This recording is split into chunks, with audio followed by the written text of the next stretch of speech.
Welcome to the Emancipate Your Mind podcast. I'm your host, certified religious transition and trauma recovery coach, Terry Hales. I help people step out of the shadows of religious fear and shame and embrace their authentic selves with love and empathy. If you're ready to throw off the shackles of learned binary thinking and explore a more nuanced approach to life, this is your playground.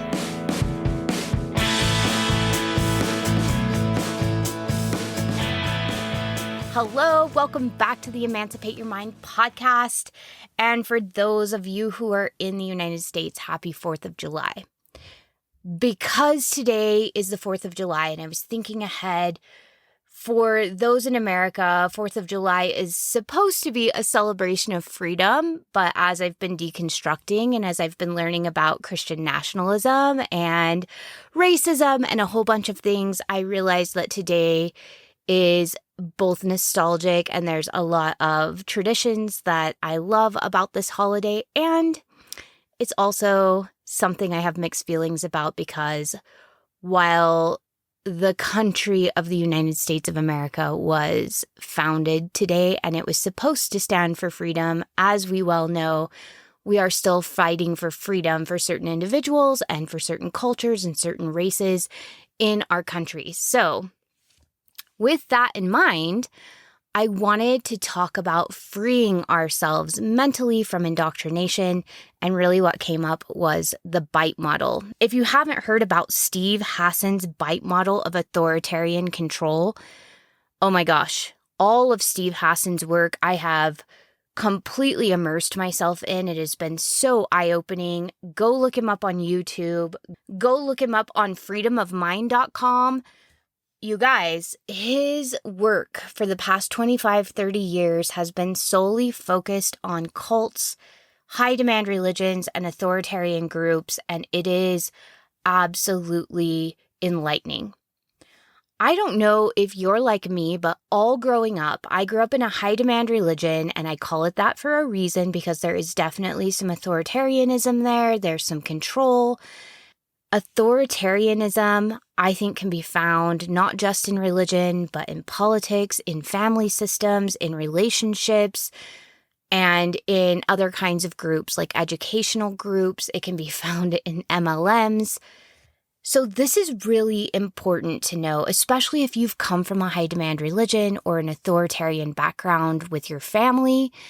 We become more susceptible to mind control. We become more susceptible to undue influence because that is the way we've been conditioned. And so I'm hoping that today, just talking about the Byte Model, I'm actually going to be reading through some of Steve Hassan's bullet points and telling you about my own experiences and some of the experiences of my clients.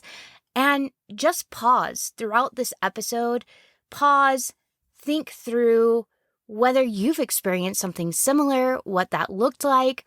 And I also want you to keep in mind, sometimes authoritarian control is more prominent at certain times in your religious experience. So for instance, growing up, I was raised in a congregation that was much more low demand than mainstream Mormonism. And so my growing up experience was a lot more tolerant. It was a lot more inclusive.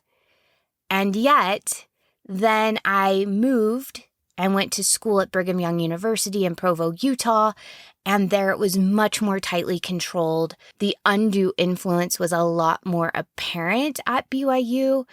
And I would say that is where I really started to have thought reform.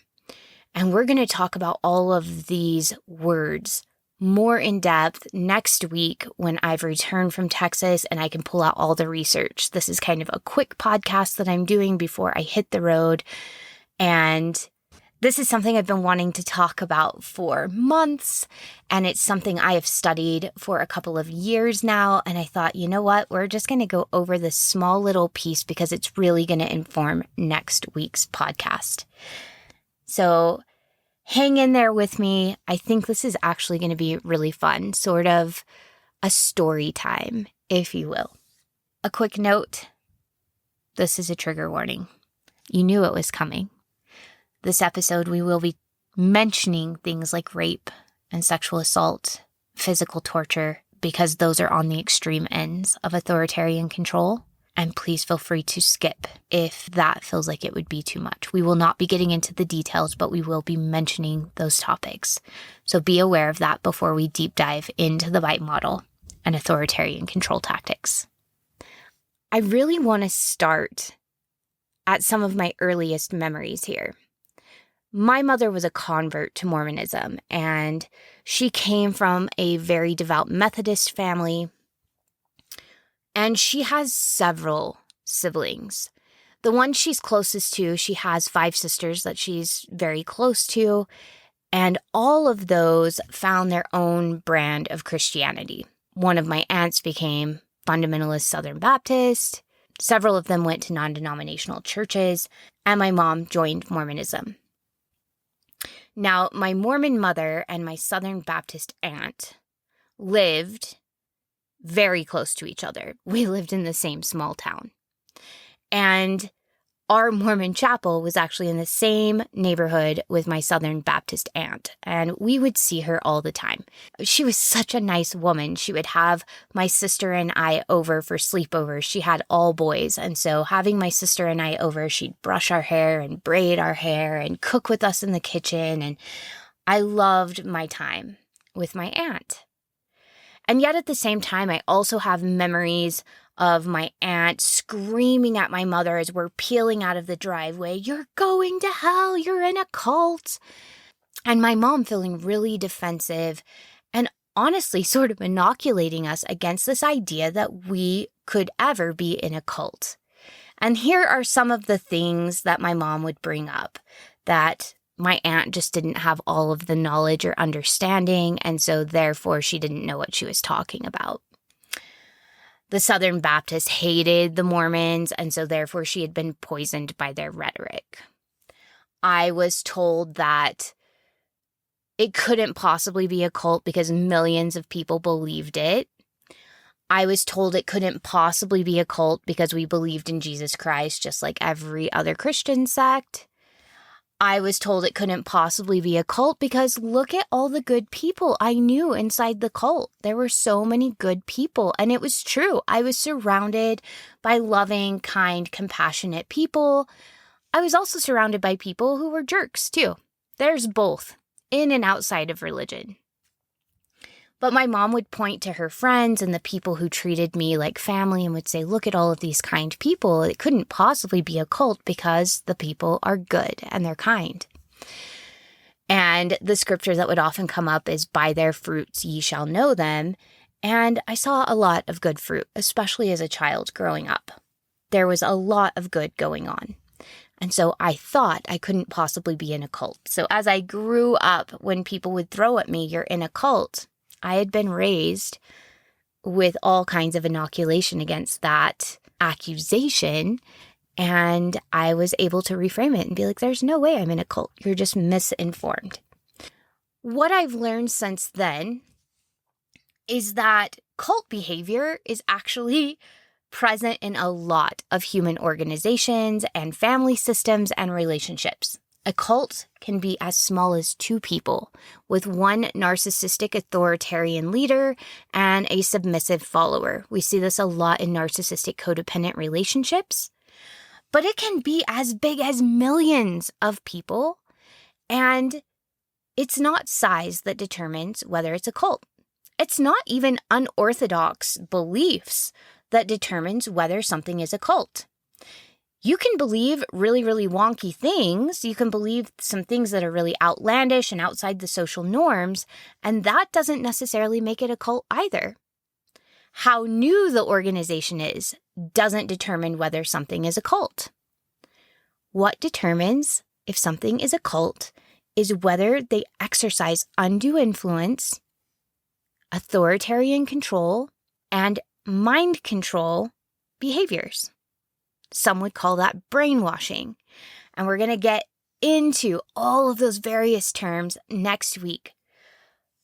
But I really want to dive in today and talk about the 4 places where undue influence occur in organizations and family systems so that you can get curious about both your religion, your family system, and any other organizations you might belong to and decide, am I experiencing authoritarian control? Am I experiencing cult tactics?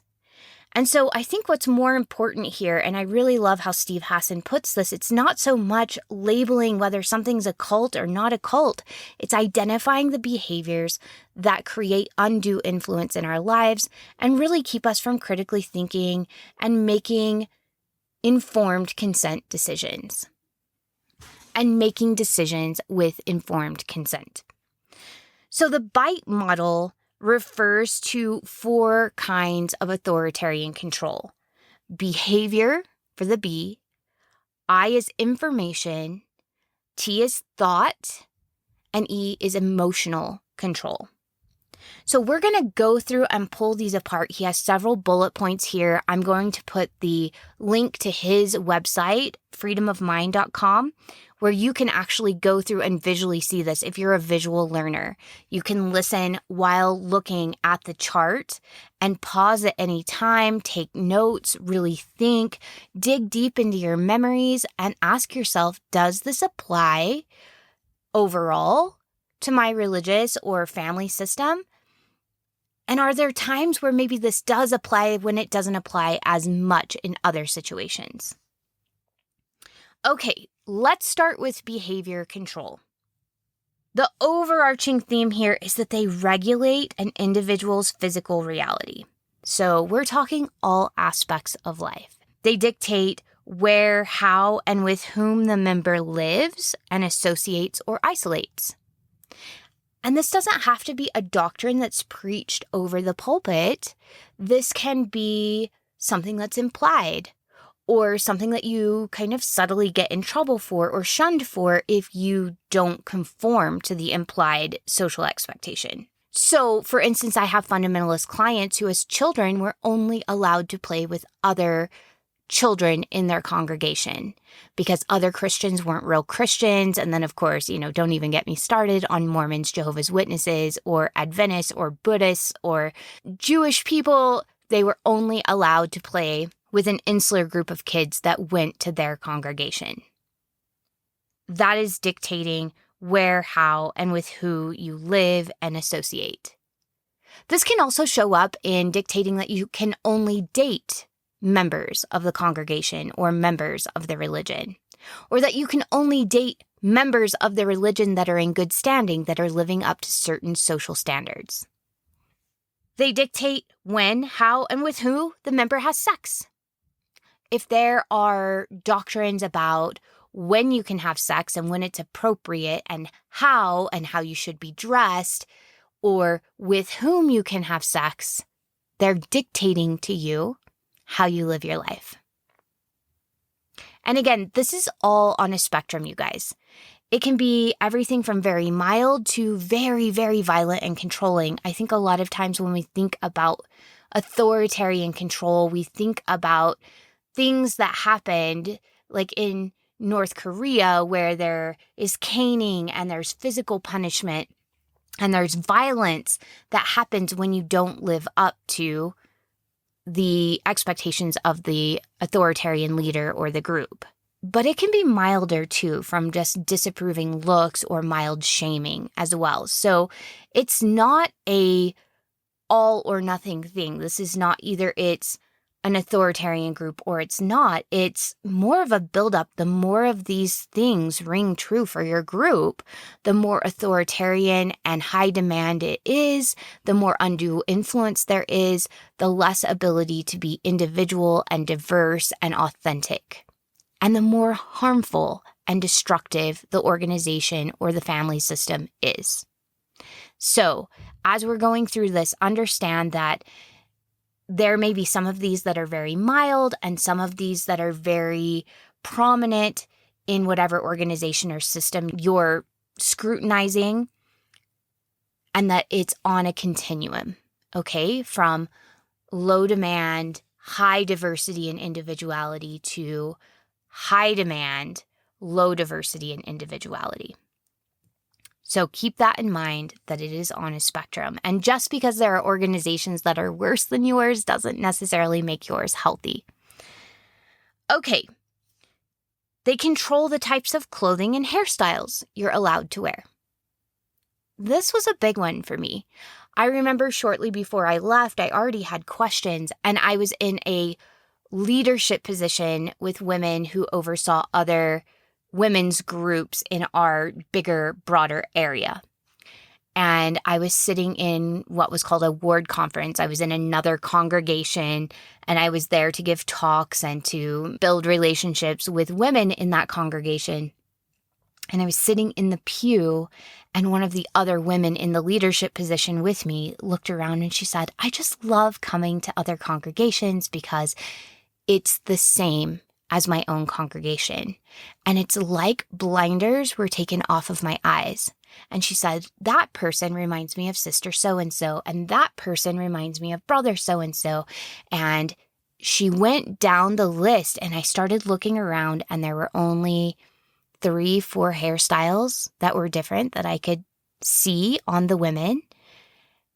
Many of them were wearing the same sort of skirt, the same sort of cardigan, the same layers. They had very similar makeup. There was no one with colored hair. There was no one with very, very, very short hair.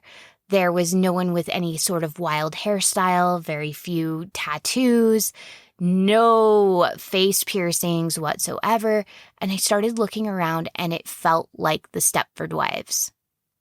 And I looked at my own clothing. I was wearing the same LuLaRoe skirt, the same Down East basic shirt, and the same cardigan from Target that every single person around me was wearing. Different print, maybe. Same style. We were all dressed so similarly. We had similar mannerisms, similar hairstyles.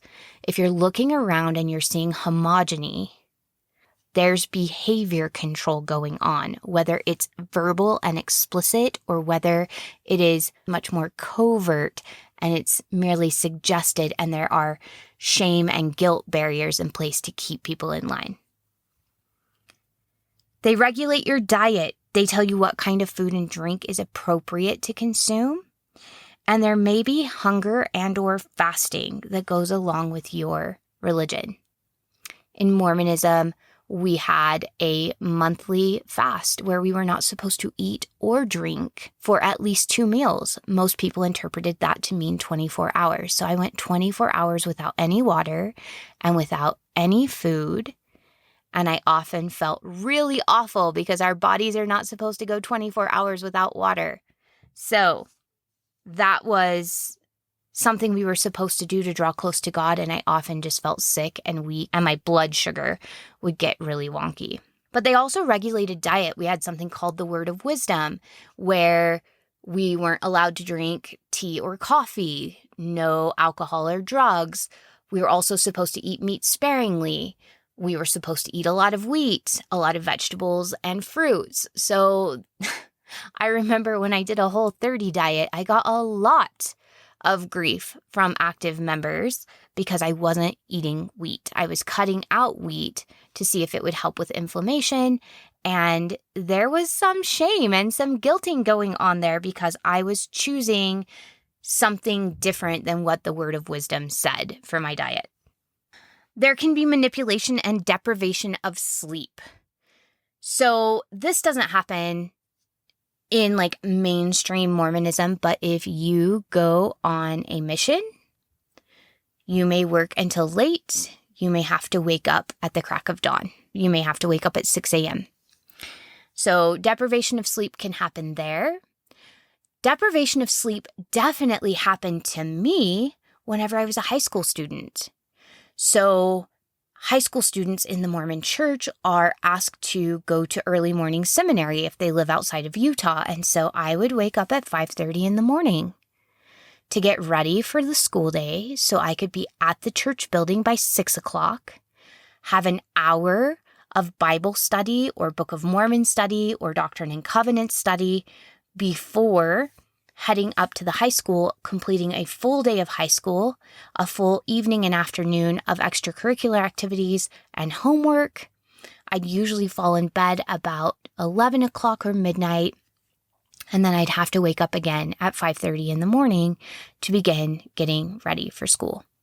And so I was definitely sleep deprived. There were times where, thank my lucky stars, I had a mother who understood that I needed 8 to 9 hours of sleep a night and that I was in a phase of growth that is equivalent to what a baby undergoes. Like mentally, physically, I was growing and changing at such a rapid rate. I was eating like crazy and I needed sleep because of all of the growth. And my mom understood every 6 to 8 weeks, I would crash from all of the busy work I was doing, and she would allow me to sleep for 24 hours, and I would go to bed one night, I'd sleep through the whole next day, I might wake up to go to the bathroom or to get something to eat, but I'd sleep all the way through to the next morning until I needed to get ready for seminary again. So I would miss about 4, maybe 5 days of seminary every year simply because I was so exhausted. And so sleep deprivation did happen at certain parts of my development because of religious expectations.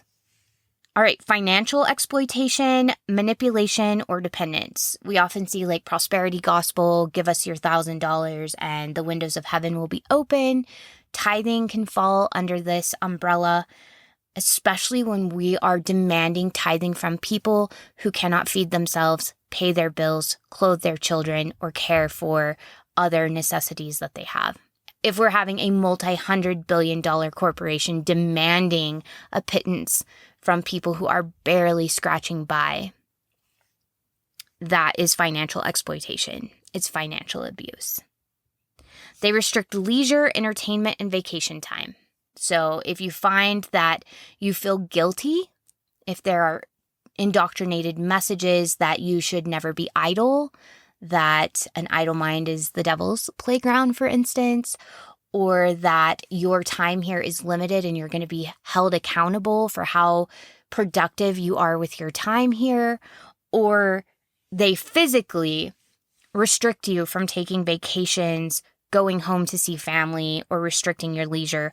Or if they restrict your entertainment, they tell you what you can watch and what you can't watch. For instance, in LDS societal norms, some would say this is just the culture. It's very frowned upon to watch R-rated movies. For some, they take it even further and say PG-13. I was definitely told if I didn't want my children to watch it, that I shouldn't watch it myself as an adult. But there are some very difficult things we need to confront, like the Holocaust, like racism, like violence, like war, that I was largely ignorant of because I couldn't watch R-rated topics. It's not even that it was an R-rated movie. It's that the topics were so graphic and so violent that it was difficult to depict them without an R rating. And so I was very sheltered from a lot of the harm that was happening in the world and genocide and some of the atrocities because those things were R-rated. If you're restricted on music you can listen to or entertainment you can listen to, if they dictate to you instead of you dictating to yourself, it's a problem. Major time spent with group indoctrination and rituals and or self-indoctrination, including the internet. So if you are told you must be at your meetings every week, if there are several meetings a week that you're required to go to, if on top of that you're required to do personal study every day or personal research that's all approved by the church or the organization, chances are you're being indoctrinated. That's authoritarian control. If you have to be immersed in it over and over again, or the threat is that you would fall away, that's indoctrination. Permission required for major decisions. So if you need to ask an ecclesiastical leader whether you can get on birth control, whether you can have a vasectomy, whether you can get a divorce, whether you can get married, whether you should have a baby, whether you should go to college. If you have to ask for permission to make these decisions, authoritarian control is at play. Rewards and punishments used to modify behaviors, both positive and negative. So if there are rewards for doing it the way the church wants you to, like higher callings or praise or awards or certifications or acknowledgments, or if there are punishments like you can't go to the temple or you can't participate in certain ceremonies, you can't bless your baby, you can't hold the priesthood, you can't hold certain callings, you can't say certain prayers, you can't take the sacrament or communion, that's authoritarian control. If they discourage individuation and encourage groupthink, again, that Stepford Wives feeling, right? If everybody feels homogenous, that's a red flag. They impose rigid rules and regulations. They punish disobedience by beating, torture, burning, cutting, rape, or tattooing and branding. This is one that did not happen in the Mormon Church, but this does happen in other religious sects. It definitely happens in some self-improvement cults. NXIVM is what comes to mind. I think that's what it's called. I was just reading about that.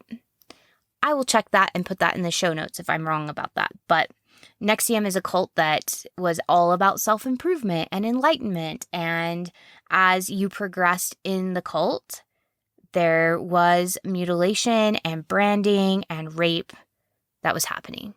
Be aware that that is something to consider. They threaten harm to family and friends. Now, you guys, I think I first thought of this as physical harm to family and friends. But this is also if they're threatening harm to your family and friends on the other side after we die. I remember there were several times that I was told if I fell away from the church, my children would go to outer darkness, that they would be tortured with their conscience of sin, all because of me and my bad decisions. That I wouldn't be able to be with my family forever. Think of the sorrow and the sadness that my mother and my ancestors would feel because I'm not there with them. So that's manipulation as well, not just physical or emotional violence here while we're living, but if you're threatened with your family being in hell or outer darkness or being kept from your family and being told that you would be responsible for sorrow and sadness that your mom might experience or your dad might experience, that is also mind control. If they force an individual to rape or be raped, if they encourage and engage in corporal punishment, so if there's any sort of hitting or beating or physical punishment for not falling in line, if they instill dependency and obedience, if obedience is the first law of your gospel, that's undue influence. If it's not kindness and inclusion and tolerance and love, but it's obedience, red flag, my friend. If there's kidnapping, beating, torture, separation of families, imprisonment, and murder, obviously, run for the hills. That is definitely on the far spectrum of cult behavior and authoritarianism, but I need to include this because there are some family systems where this is a big deal. If you were raised in a home where corporal punishment or physical abuse or even torture was imposed on you, if you didn't obey, you were raised in an authoritarian system. Okay, information control. Let's move into the next part of the Byte model. Information control. So deception. If they deliberately withhold information, if they distort information to make it more acceptable, or they systemically lie to you, that is undue influence, my friend, because remember, we can't make informed consent without all the information. If they minimize or discourage access to non-cult sources of information, including the internet, TV, radio, books, articles, newspapers, magazines, media, any critical information of the group, any information that comes from former members, that is information control. Run the other way. I know that whenever I was an active Mormon, we were taught to distrust anything we saw on the internet that wasn't approved by the church. And actually here recently, we're taught to distrust things that are put out by the church that are on the internet as well. Just the internet is untrustworthy. TV and radio, obviously, like they're outside of our religion, so they can't be trusted. And then media in general was vilified, unless it was our own Deseret newsroom. Media was vilified. And this is from the earliest parts of the church. I mean, our first prophet was killed because he destroyed a printing press that dared to expose his polygamous practices. So distrust of media has been with Mormonism from the very, very beginning. Look at your own doctrine and see, are you taught to distrust media or outside sources, or is critical information off the table? And are former members shunned or distrusted, or do you throw shade on them and their words and just say they're led by Satan, they are corrupt, they're evil, they just want to sin? Do we discount them as lazy learners or apostates? Do we dehumanize them? Do we label them so that we don't trust them? Here's another one. Keep the members so busy they don't have time to think and investigate. If you find that your church takes up like your whole life with getting ready for actual meetings, getting ready to teach, if there's always service projects, or you're cleaning toilets for free, or you are doing other bits and pieces for the church, if there's always something you're doing, and you find that you're so busy, you can barely take care of the things you need to take care of for your family, and you find that you're stressed and you're anxious, that's actually a control mechanism because you don't have time to research. You don't have time to think critically. You just don't have time to do anything other than survive. This was definitely the story of my life. I often would have, anywhere from 1 to 3 callings on top of an assignment to visit certain sisters in the ward. And then I would also have expectations for scripture study and prayer and temple attendance on my own time as well. And then if there's control through cell phone with texting and calls, or internet tracking, or in the LDS church, if people keep track of you through visiting, teaching, and report, if there's like an internal watch system where people are basically like spying on you or checking in with you frequently and you don't get that alone time, like you can't fall off the grid, that can be control as well. All right, they compartmentalize information into outsider versus insider doctrines. We only trust doctrines that are from inside the organization, no information from outside. And we also ensure that the information is not freely accessible, even our own information. So for instance, in the last episode, I told you that I attended religious classes at BYU like all the time in my free time. And I studied books just like I do now. I studied all the time, trying to become a better member and a better teacher because I was often put in teaching callings. And I enjoyed those immensely, but I wanted to be as informed as possible. However, I didn't know half of our history. It was not freely available. In fact, up until just like a decade and a half ago, a lot of it was locked in a vault in Oquirrh Mountain in Utah. Even people really high up in the church didn't have access to some of these documents. And it's actually because of apostasy in Sweden that some of these things have started to become unlocked. So thank you, Sweden. We love you. They control information at different levels and missions within the group. If you're a lay member kind of at the bottom, you have less access to information than people up at the top. Instead of information being shared and spread freely between everyone, there are insider secrets, if you will. And this is not widely known. It's not like the lay members know, I'm not getting as much information as more advanced members. So in Scientology, for instance, you're having to pay money for those entry-level secrets. But as you go, you're paying to get more and more and more information and to free yourself from all of these limiting beliefs from being here on earth. So you're freeing your spirit and your mind.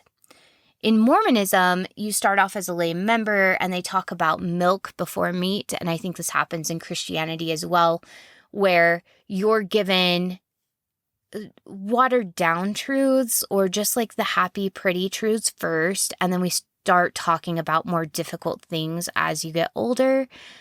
And for Mormons in particular, when I was 20, I went into the temple where I made covenants and I learned bits and pieces of the church that were not accessible to me whenever I was not an endowed member.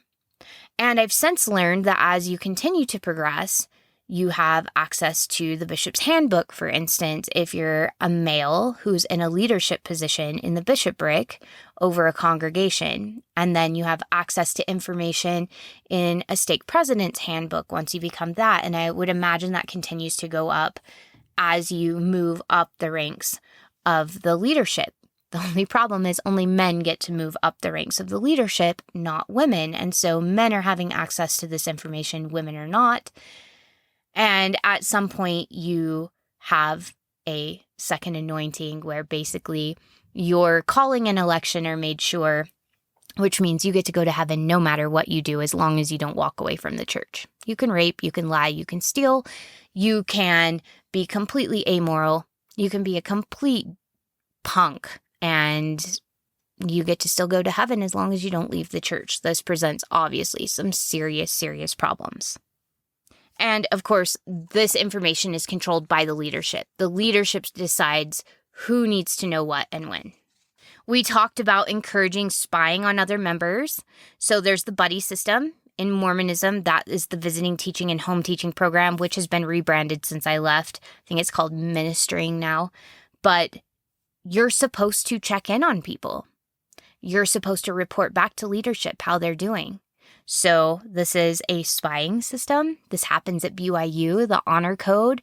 You are held just as accountable as the person breaking the code of conduct if you don't tell on them. So if you see somebody, for instance, holding hands with someone of the same sex and you don't report it, and somebody found out that you knew, you can be held accountable and possibly disciplined or expelled just as much as the person holding hands with someone of the same sex. If you find out that one of your roommates is drinking, same thing, or having sex, same thing. We're encouraged to spy on and report on other members of the church to hold them accountable. We're also supposed to self-report. We, as I said, go into bishops' interviews. So we have an interview with the head of our congregation at least once a year as a youth or young adult. And then once we get married, it's every 2 years. And we're supposed to self-report on our sexual activity. We're supposed to self-report on any deviant thoughts or behaviors we have. And we're supposed to talk to leadership about whether we believe we're worthy or not. It's almost like a confession, but we're supposed to expose all, if that makes sense, so that we can be pronounced worthy and clean and move forward. And then extensive use of cult-generated information and propaganda, like newsletters, magazines, journals, audio tapes, videotapes, YouTube, movies, and other media. So if all the movies that you're watching are generated by your organization, they control all the information that goes into those videos and magazines and newsletters and books and journals and all of it. If all of the media you're consuming for your religious education comes from your religion, it's very, very insular, and it is so easy for us to get caught up in authoritarian control. If you find that people are misquoting statements or using them out of context from non-cult sources, and this was a huge one for me. I often heard how other religious leaders would say such great things about Mormonism, but when I would go and actually look up the entire quote online, it was often taken out of context, or it was misquoted. In fact, a really glaring example when I started reading the Joseph Smith papers. So the Joseph Smith papers are like every single thing that Joseph Smith ever produced during his life. It's these huge volumes of texts that the church historians are putting together. In the very beginning was a quote from a famous scientist. And as I was reading through it, his words were glowing, but I noticed there were ... dots in there a lot. So he would say the Mormon church ... is a beacon of whatever, right? Is a beacon of truth and knowledge ... I went and looked up that quote. It was actually a really sarcastic, scathing piece he had written about the Mormon church. But if you use ... dots, technically, he said all of that. And the ... just means there's words here that we're not including. But to get to the point, he said this ... then this ... then that. So technically, it's correct, but it changes the meaning. They didn't misquote him. They just left out the parts that allowed us to understand that he was being so sarcastic and he was being so scathing in his judgment of church history and church historians and their work. He basically called them dishonest. And in the quote, the way they put it, it made it sound like he thought that the church historians were some of the smartest, most brilliant people ever. Unethical use of confession. So, if information about your sins is used to disrupt or dissolve identity boundaries, so if someone uses something that you confess as a way to shame or fear you into changing your identity boundaries, especially, for instance, this happens with LGBTQ people, if they come in and they confess same-sex attraction, it can be used to manipulate the way a person views themselves. And if they withhold forgiveness or absolution unless you fall in line, or if they manipulate your memory or create false memories, perhaps through gaslighting or something like that. All right, let's move on to thought control. You guys, this is going longer than I thought it would, but hang in there. I hope you're enjoying this. I'd love to hear your thoughts about this. So thought control. They require members to internalize the group's doctrine as truth. If you have to believe that your religion is the truth, that there is no greater truth than your organization's truth, red flag. If they instill black and white thinking, which is it's either all true or it's not true, or we have the complete truth and other people do not. It's us versus them. It's right versus wrong. It's good versus evil. Definitely a red flag. If they change the person's name and identity. So, for instance, in Mormonism, we often call people brother so-and-so or sister so-and-so. So I was Sister Hales and Kevin was Brother Hales. But it went further than that. When I went to the temple, I actually received a new name. And I was told that that was the name that I was going to be called in heaven. What I didn't know is that that name was the same name that everyone was receiving that day. So, I was going to have a name that was shared with hundreds, if not thousands of people that day. And it repeated every month. So we're talking about, hundreds of thousands of people. But it began to change my identity. For some fundamentalist Christian sects, you are told that you're putting off your own identity and taking on the name of Christ, and that everything you do has to be under the name of Christ. That you're no longer Terry Hales. You are now Christ, the body of Christ. You are now his eyes and arms and legs, and you must act as Christ would act, or however that is interpreted. That is changing your name and identity. Use of loaded language and cliches which constrict knowledge. They stop critical thoughts and they reduce complexities into platitudinous buzzwords. This happens all the time at General Conference. We are given sound bites that are meant to provide thought-stopping techniques to critical thinking. Doubt your doubts. Choose joy. So they sound great on the surface, but they keep you from looking deeper because they're just little sound bites. So if you find people using buzzwords or cliches or loaded language, and we'll talk more about what loaded language is in one of these next episodes. Okay, they encourage only good and proper thoughts. If you're taught that there are bad thoughts to think and that you should stop them with a little hymn or a prayer, red flag. Hypnotic techniques are used to alter mental states, undermine critical thinking, and even to age regress the member. So there are some religions where you are literally put under hypnosis. I mean, they are absolutely upfront about the fact that you're going into a hypnotic state. This is often with like TV evangelists and healers. And yet we're learning more about hypnotic states, and we're learning more about tones of voice and repetition and things that can open you up to being more susceptible to undue influence. And we will talk about that too. Memories are manipulated and false memories are created, often through gaslighting. That didn't happen. This is what I said. This is what actually happened. If you feel crazy, it's because you're being gaslighted.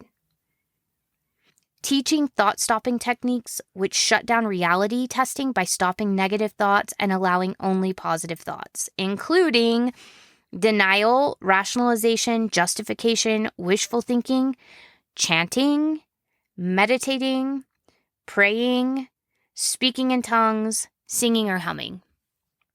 I was taught that my mind was a stage, and if a thought came on it that was contrary to the gospel, that I could hum it away.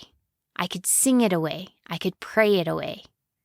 I know several LGBTQ people were taught that they could pray the gay away.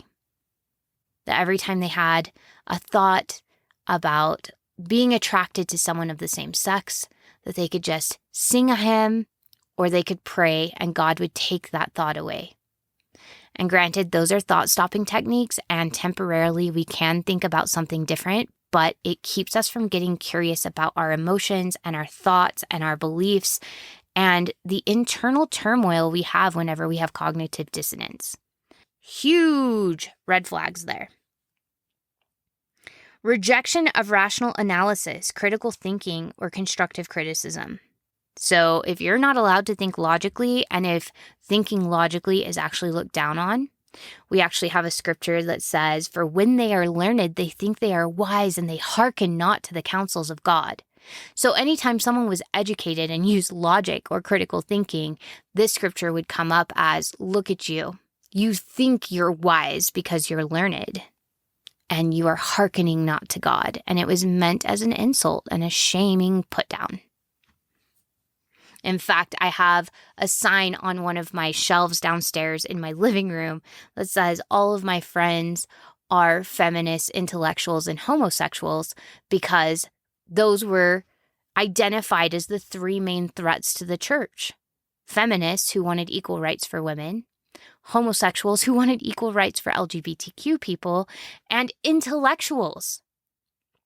Historians that were looking critically at the history and applying logic, scientists, activists, public speakers, educators, people who were looking at the information and going, now, wait a minute, they were identified as primary enemies of the church. And I happen to be two of those things, so apparently I'm like a double enemy. And I'm okay with that, because I like who I am. All right. They forbid critical questions about the leader, doctrine, or policy allowed. I told you in the last episode, I actually covenanted. I made an oath, I believed, with God to never speak evilly of the Lord's anointed. There are quotes that say, even if the criticism is true, we shouldn't criticize the leaders. That is authoritarian control. Labeling alternative belief systems as illegitimate, evil, or not useful. I think this happens in every single religion where we believe we have the truth and that other people do not have at least as much truth as we have. And last, emotional control. They manipulate and narrow the range of feelings. Some emotions and/or needs are deemed as evil, wrong, or selfish. We've talked about this in so many episodes. Anger is of the devil. Fear not. Doubt not. Vanity is a sin. Thinking too much of yourself is a sin. Self-love is a sin. Jealousy or envy is a sin.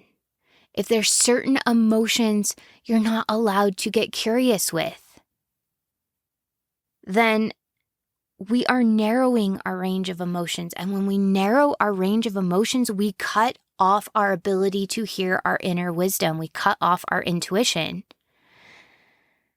This is a huge problem because when we cut off our access to our authentic self, we are more easily manipulated. We're more easily controlled. We lose who we authentically are. We lose our wants, our needs, our desires, our value system. And it's easier for someone to supplant their wants, their needs, and their value system into us. They teach emotion-stopping techniques to block feelings of homesickness, anger, doubt. Again, sing a hymn, say a prayer, meditate. They make the person feel that problems are always their own fault, never the leader's or the group's fault. All the time, you guys, when I left, people would say, well, you just misinterpreted that. Well, that was your own perfectionism. That was your fault. The church is perfect. The people aren't. I can't believe you let yourself get offended by imperfect people and turned away from God. It was always because I was wrong and I was flawed, not the belief system or the leader's interpretation of the belief system itself. It was never that the actual doctrine was harmful. It's that I misunderstood the doctrine. They promote feelings of guilt or unworthiness, such as identity guilt, or that you're not living up to your potential, or that your family is deficient. This happened a lot to people who were in single families, or families in which one parent was active, but the other parent was not. Your past is suspect. When I went to BYU, I was seen as less worthy by certain dating partners because I came from a convert family instead of a fifth-generation Mormon family. So my past was suspect because I hadn't grown up with the same rigidity as other people. I mean, granted, what I grew up with was pretty darn rigid, but it was not quite the rigidity that some of you folks in Utah and some of you folks in fundamentalist Christian religions or Jehovah's Witnesses had to experience as children. My congregation was pretty liberal and my parents were pretty liberal because everyone was a convert, including my parents. And yet, the doctrines were still pretty strict. Your affiliations are unwise. I used to be asked every time I would go in for a bishop's interview if I associated with any groups that went against church policy. That kept me from associating with LGBTQ groups and LGBTQ activism groups. I could lose my temple recommend, which essentially is the ability to have salvation and to live in the highest degree of heaven with my family and my kids. My family and kids were held hostage if I associated with LGBTQ groups or feminism groups. And now I'm sure that associating with Black Lives Matter would also fall into that category. Your thoughts, feelings, and actions are irrelevant or selfish. If my needs aren't getting met, that's because I'm selfish and my needs are irrelevant. if I need more, if I think this doesn't fit with my value system, if I think this is harmful, it's because of a deficiency with me. Social guilt, and then also historical guilt. They also instill fear, such as the fear of thinking independently. The outside world. You guys, I was so scared to leave Mormonism. I had been told that the world was a big, bad place, and that without Mormonism, it was so scary and I would be gobbled up and spit out, basically. It was so scary to think about leaving and not just living myself in this quote-unquote dark and dreary world, but also raising my kids in the world. I mean, it was a very real terror when I left, that I was going to go live in this outside world that was cruel and unkind, and it's been like exactly the opposite of that, you guys. So many accepting, beautiful, wonderful people. Do bad things still happen? Absolutely. And there's so many good people that rise up. It's just like, I think his name is Mr. Rogers. It's just like he said, you know, when bad things happen, look around you for the helpers. Look for the people who are lifting other people up. It's not the scary place we're taught it is in religion. We have fear of enemies. Unseen enemies come to mind for me. That Satan and his minions wanted to see me fall. I was constantly surrounded by invisible demons and followers of Satan who were trying to get me to make bad decisions. That was so scary, you guys. I had so much anxiety about that. When I was left alone at home, I would lock all my doors and windows. And not only that, like I would stay in a room with a blanket around me when my husband was deployed because I thought my house could possibly be full of demons. It was so scary. That was so harmful. They instill the fear of losing one's salvation, leaving or being shunned by the group, others' disapproval, and historical guilt.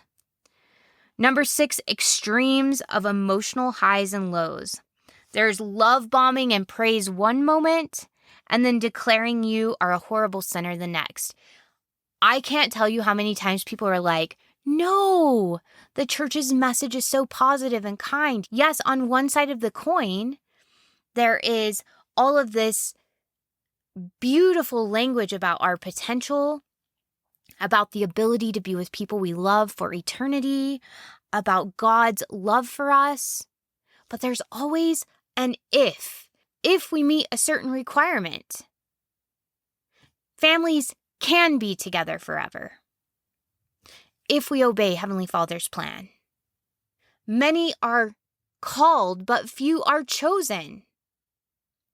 There are always stipulations. So on the one hand, we're told how beautiful and wonderful we are, and on the other side of that coin, sometimes by the very same person who said all the beautiful things, sometimes in the very same sermon, we're told that we're horrible sinners. That creates cognitive dissonance. And this is what I've learned about cognitive dissonance. When we're told that we're beautiful and worthy and loved and that we're enough, but we're also taught that we're carnal and devilish and evil and that God can't stand to be in our presence unless we are saved, those two things in our brain create conflict, and our brain does not like cognitive dissonance. So this is what happens. I'm sorry, you guys, I am going full on preacher here because I am so passionate about this. This is what happens when we're in cognitive dissonance. We have to reject one of those things in order to bring our lives, our beliefs, our actions into equilibrium. So we either reject the idea that we're worthy of love and belonging, which is what I did for 30 years of my life, or we reject the belief system that tells us that we're not worthy of love and belonging.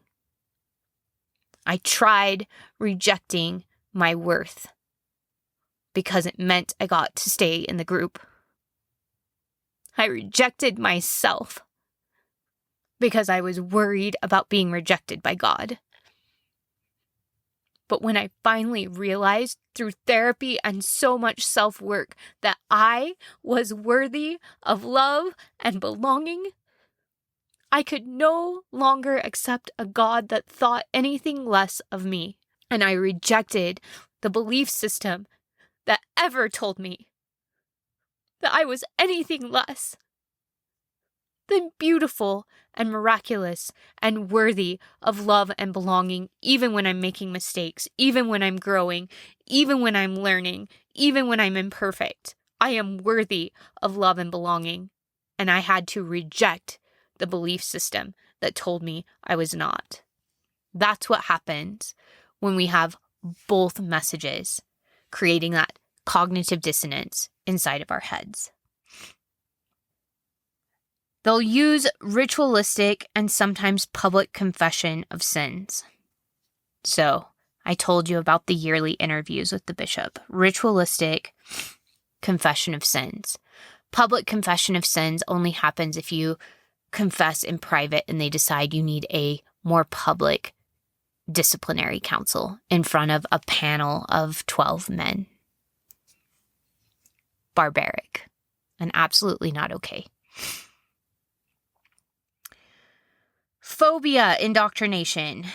Inculating irrational fears about leaving the group or questioning the leader's authority, so that there's no happiness or fulfillment possible outside the group. A few years ago, we had an apostle in our church say, "Where will you go? What will you do?" There's no real happiness outside the church. This is where we're happy. This past week, we had a youth speaker, a popular youth speaker in the Mormon church, tell the youth in the church to look at the people inside the church and see how happy they are. And then look at the people who leave, who are grieving and unraveling trauma, to look at them and see how miserable they are. Basically telling them, there's no happiness outside the group. I don't care how miserable you are happier here than you will ever be out there. That there are terrible consequences if you leave: hell, demon possession, incurable diseases, accidents, suicide, insanity, 10,000 reincarnations, etc. I was told that I would get cancer, or that I would die in a car accident, or someone I loved would die in a car accident in order to make me repent or make my kids come back to the gospel. That's not love. That's control. I was told I'd lose my business. I'd endure a horrible divorce, that bad things were coming for me, that my kids would be delinquent. That's not love. That is control. There's shunning of those who leave, and there's the fear of being rejected by family and friends. And I don't care if shunning is a doctrine or if it's just something that happens because now you're an outsider and you can't be trusted. The fear of losing family and friends is one of the biggest fears when we deconstruct because of authoritarian control. There's never a legitimate reason to leave. Those that leave are called weak, undisciplined, unspiritual, worldly, brainwashed by family or their therapist, or seduced by money, sex, or rock and roll. I can't tell you how many people told me I left because I wanted to sin. No. You can stay in the religion and sin secretly. Plenty of people do it all the time. I left because in order to stay would require me to sacrifice my conscience, to sacrifice my integrity on the altar of Mormonism, and I could no longer do that. But these are the things I was told. That I was just weak. I was a lazy learner. I was an unruly child. I was undisciplined. I never had a testimony in the first place. I had been lying my whole life about my devotion to the church. I hope you can hear the residual anger that this continues to happen to people. This topic fires me up because this is just a list of harmful, abusive practices. and I endured many of them. Not all of them, but I endured many of them. And I work with people every week who have gone through these same things. I've had people tell me religious trauma isn't a thing. This is why we have religious trauma. It's a thing. It's real. We have real CPTSD and real PTSD symptoms. Because similar to if we had been raised in an authoritarian political regime, that's what we're talking about here. And like I said, it's on a sliding scale. Some of us are actually physically punished. Some of us are actually physically tortured whenever we don't adhere to the religious rules. And some of us are just shamed and made afraid to be individual. But all of it is harmful and all of it is traumatic. This was meant to be a lot shorter than I think it ended up being, because I got fired up and I wanted to tell stories. I wanted you guys to really hear what this sounds like. I know many of you can relate. I know listening to this was probably triggering. Thank you so much for sticking with me. It is so important to understand this, because in order for us to be mentally free, in order for us to actually live authentically and to keep ourselves safe from mind control tactics, we have to know what they look like. Especially those of us who have come from authoritarian backgrounds, whether we've come from authoritarian family systems or authoritarian religions, we're so much more susceptible. Because this is the way we were conditioned. We're susceptible unless we get really conscious about what mind control looks like. We are susceptible to undue influence again. It's just like someone who's been in an abusive relationship. If we don't heal that pattern in our life, if we don't work through it, if we don't figure out how it's changed us and what limiting beliefs we have, we're susceptible to getting with another abusive partner who's going to just continue the same pattern, because the pattern is what we're familiar with. It's what feels safe, even though it's harmful. So for me, I found myself leaving a high demand religion and clinging to a job that had some of the same authoritarian control mechanisms in place. And as I learned about the Byte Model, I started noticing that I was part of several organizations that were authoritarian. I started noticing I had family relationships that were authoritarian. Learning about this not only helped me free myself from authoritarian control and indoctrination from my religion, but allowed me to set boundaries with family members, allowed me to set boundaries with organizations that had that authoritarian control, and to keep myself separate from the control and to push back and to think critically, or to leave altogether. I believe that there are very few organizations that don't have any authoritarianism in them. So we're not looking for perfect organizations. We're not looking for perfect relationships or family systems, but we're looking to take back our power, to be able to critically think, to be able to recognize mind control when it's happening, and to then question it and turn on our critical thinking ability so that we can push back. I honestly think sometimes people use control and they don't mean to. It's just how they were raised. And they were raised that way because their parents were raised that way. Authoritarian control was an easy way to manipulate and control people, to get them to fall in line and to get cooperation. And it's also traumatic. So we're in a day and age where we're really lucky. We're changing the way that we do things. It's painful, but we're making progress. And once we make progress and we allow ourselves to break free from chains of undue influence, we get more diversity. It's okay to be different. We have more creativity. We have more vulnerability. We have more ability to innovate solutions to age-old problems. It's so important that we do this work, that we start recognizing authoritarianism and we start pushing back on it by being aware of it and then allowing ourselves to get curious and critically think. Thank you for joining me this week. Thank you for taking time out of your day, out of your Sunday, to spend time with me and to just explore these topics. This is one of the greatest joys of my life right now, sitting and talking with you about these topics, expressing my passion, expressing my stories, telling you what I'm observing in the world. I love getting to do this with you, and it means so much to me that you're here with me. Have a wonderful 4th of July week if you're here in the United States, and if not, have a wonderful week pulling apart authoritarianism and becoming more free. Together, we're making such a big difference in the world.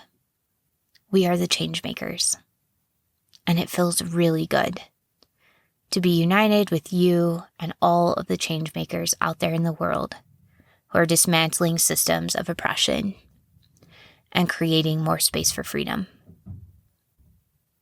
I'll see you next Sunday.